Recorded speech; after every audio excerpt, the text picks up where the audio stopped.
We have Jan Johns with us today, live in the house.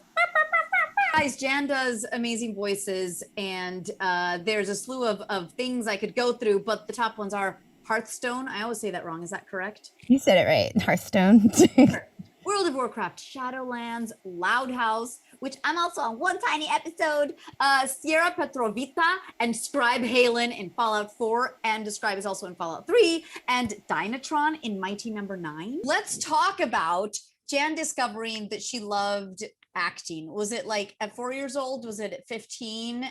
When did you start kind of going, oh, I'm kind of weird? Yeah, definitely weird, right? I kind of grew up in a very isolated situation, and a lot of alone time. So I watched a lot of TV, listened to a lot of music. Singing was definitely. Do you sing? Carry a tune, but I wouldn't audition for Broadway. I can sing in character and stuff, you know. Yeah, but singing in character is not easy. So that's cool. You do that. So it's like singing and like mimicking different singers and characters and memorizing like things that I saw on TV. And then it made people happy. And it got a little attention, I'd say, but mainly made my mom happy, which, is a big deal because we kind of grew up. I mean, I think everybody's childhood was somewhat chaotic, and I'm probably not any different. It was not an easy one, but nothing is easy. So it was kind of a nice distraction. It made me feel like I could do something. Fast forward till like I'm about, I think 10, and I was a very chubby kid, and my mom and my aunt were in a weight loss group. Mm-hmm. And I was the youngest member, but really I wasn't a member. I just went with them on Tuesday nights, and because they couldn't get a babysitter. And so they invited me to I went with them to the headquarters, like the yearly convention they had in Ocean City, Maryland. So it's like all the women from all the chapters met, and our chapter was supposed to do a skit, and one of the women didn't want to do it because she felt like it was silly. And that's her word, not mine. Yeah. She had to wear a mask of the Mad Magazine guy. Is it Alfred B. Newman? Alfred? Oh, I don't know. You know the redheaded guy on the front. That I'll find it. But anyway, it was a big mask, and it had a huge nose and two big holes in it.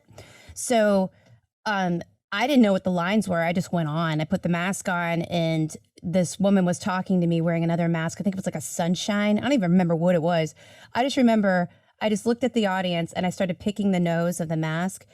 And it was like a sea of overweight women just laughing, like belly laughing so beautifully. And it was like I was hooked then. I was like, yes. This is my thing. It's my thing. I mean, this feels like home. I want to get to creature voices, but I want to know your trajectory getting there, because you don't just wake up and do creature voices, like, or you discover them maybe as a baby, you do, and that's really creepy. Imagine.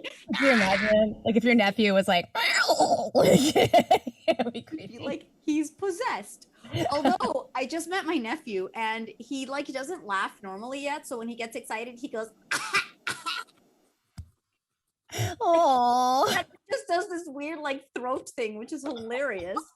It's cute. Okay. That's cute. So you're in middle school, high school, singing with the Boylan sisters, and what happens? I was bullied a lot in middle school, a lot, and even to the point where sometimes it hasn't happened recently, but I have received apologies through Facebook from old. Mainly male bullies from that time, because then they have daughters, and they're like, wow, yeah, that was not nice. And I thought maybe now they play World of Warcraft and they realize that you're damn cool. Yeah, I don't know. I don't know if any of them. Yeah, I don't know. I mean, they'll like certain posts, but no one has been like, hey, you're on this video game. Would you slide my? Yeah. But I actually got detention for barking like a dog when I was in sixth grade. And I mean, I was mortified, but it was like literally like I would hear, you hear sounds all the time. You're like, can I do that sound? Can I do that sound? So I've kind of always done that. Yeah. And just so the world knows, you can get paid to do the things that put you in detention. That doesn't sound good though, because there could be a Yeah, lot of bad things that put you they in could be detention. illegal. Yeah, be careful. What was the first, like, besides a dog or like a cat or a chicken, like when did you say, oh, creatures are necessary in this business? Well, there were a round of auditions that came out for like, you know, creatures and monsters. And I was living in a garage at the time, and In Los I was Angeles. in Los Angeles in Woodland Hills. And it was so hot. Like it's so crazy. So you can't have the air conditioning on, and you know, it's a garage. And I just fully just went into it, and like I know, you know, it's like you get in that zone and you have no idea. So much time went by, but it did. So I auditioned for all the female and all the male creatures, and I just had a blast with them, and I sent them out, and I didn't hear anything for like 2 months until I got that email from my agent. And then that's where I was like, oh, I can do this. I have to work really hard to try and keep getting better at it. But and not ruin my voice. yes. And here I have a whole list of like what to do, what not to do to remind me.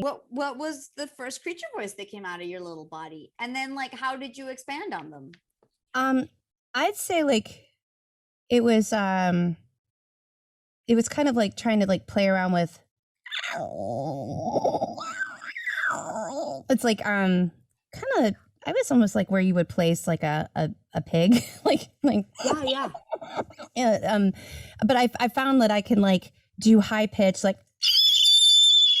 sounds, but then also do other like textures with it, you know. So a lot of people it is so weird because you probably do voices like a bubble voice, for example.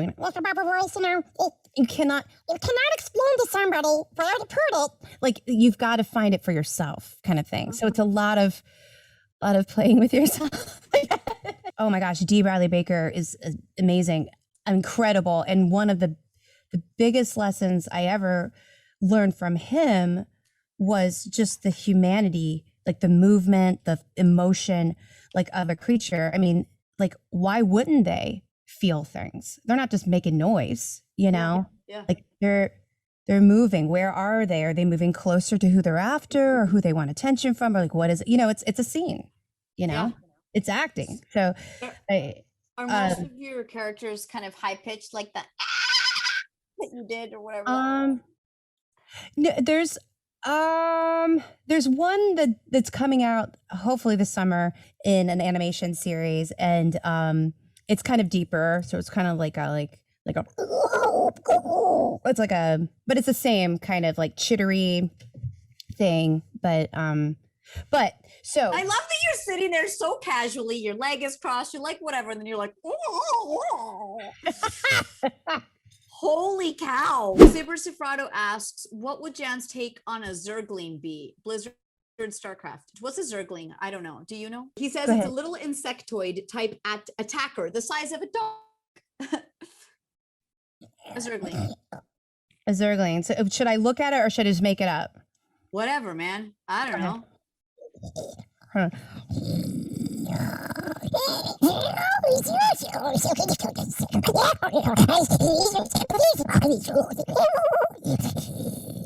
I feel like that if he's attacking something, because when I got to work at Blizzard, that was a dream come true for so many reasons. And then getting to do like just some small parts on the Loud House was like driving me. What are those? Are those like you know?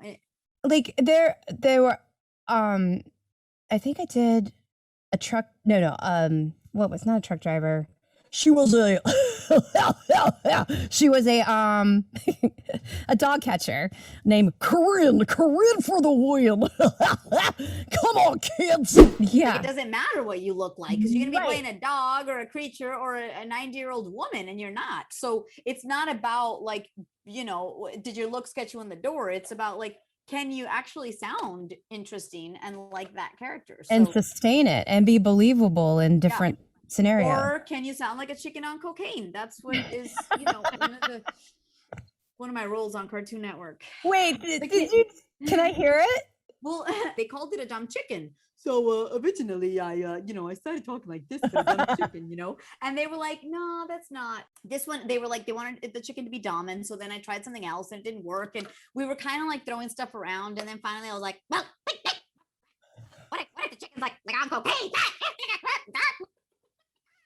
And it just like, it was kind of a chicken. It was saying like, don't worry, we're going to get cut up for lunch anyway. It's a little, Oh my God, I love that. The kids that are watching this show don't know that I decided that chicken would be on coke. Yeah. But that was what I thought worked in my head. And then it just translates to whatever in that moment. But can we so like my mother-in-law sounds like a turkey in my mind. So she's like, I want to be your friend. I want to be your friend. When are you gonna come over?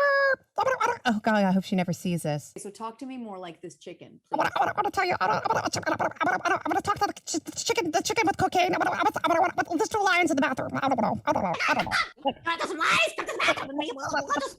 Can you tell me about your Fallout 4 characters? Yeah. What do they sound like?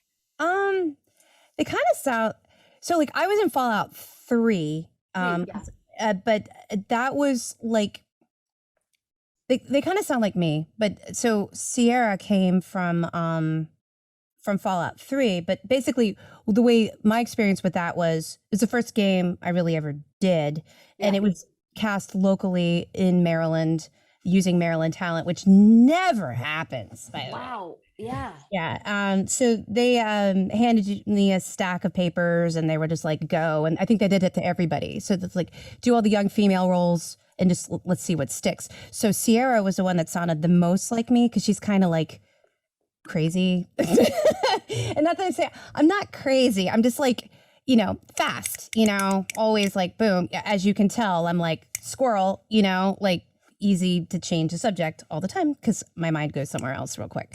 So Sierra is probably closer to me. And then Scribe Haylen was like my voice, but with purpose and nobility. Like she was this awesome character and was actually going through a really hard time during that time. And it was very helpful for me.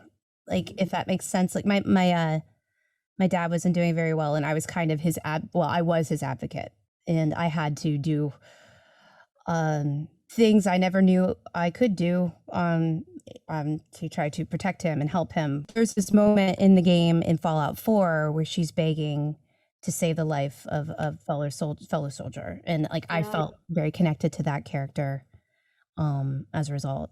So. And what does she sound like? Kind of like, gosh, I don't even remember. Like, you probably know this. It's like you hear it and you're like, oh, that's her. Yeah. But now, like right off the bat, I'm like, don't play stupid with me. I know. It's like kind of like, dun dun. She's like, like, let's order some carry out. Let's get some takeout right now. I want some lo mein noodles and make it snappy. Like she's like very. Yeah. She doesn't say anything like that, but I was just trying to like say something. She doesn't say that, but you just out of your crazy brain said, let's order some lo mein noodles and make it snappy. Okay, wait, but then what's the other character? Because you said she was kind of a little crazy like you. Yeah. Welcome to Nuka World. Nuka World.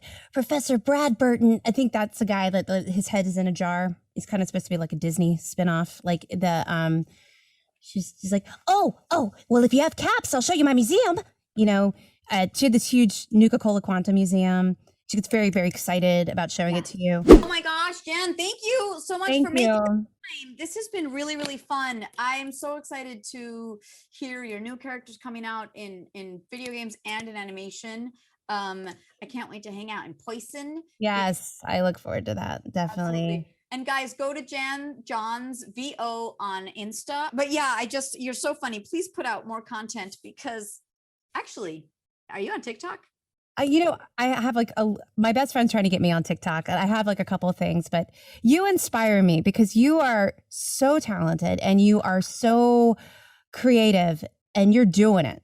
you know, like all the things people say, oh, I'm going to do this, I'm going to do that. No, you're actually doing it. So I'll get my butt in gear. TikTok is a really good place. I feel for voice actors, you do like a 15-second clip of an amazing like creature voice, and then you let it go. And I feel like the engagement is just very different to Instagram, maybe because we're, you know, trying to make it compete.